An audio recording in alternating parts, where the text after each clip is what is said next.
Sekiranya benar bermaksud angka yang dinyatakan oleh Reuters dalam laporan itu, lebih 250 juta ringgit daripada jumlah itu adalah dari iklan-iklan scam, judi dalam talian dan macam-macam lain penipuan. Yang ini kali pertama kita mendapat laporan media di peringkat antarabangsa oleh agensi Reuters yang dengan agak terperinci memberikan angka berdasarkan apa yang dipercayai bukan pendalaman yang mental itu sendiri.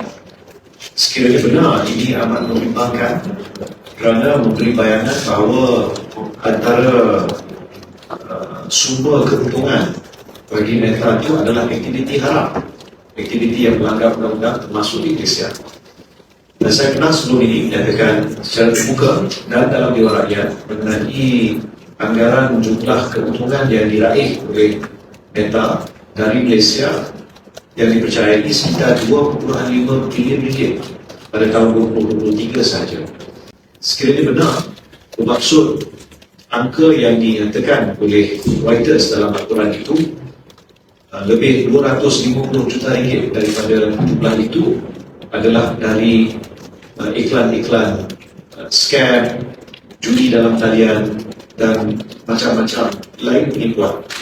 Dari 1 Januari sehingga pertengahan Oktober, 15 Oktober, jumlah secara keseluruhan bermaksud MCMC telah menghabiskan lebih kurang 22.2 tahun bekerja menghantar permohonan kepada Meta untuk diturunkan kandungan scam dan judi dalam talian. We should send Meta a bill for all the work that we're doing on their behalf.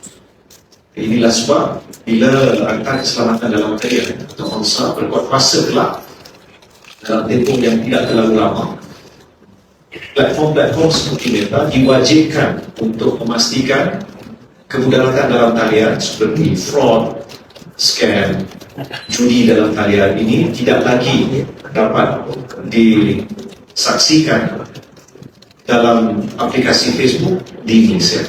Sekiranya mereka gagal, tindakan-tindakan perundangan boleh diambil terhadap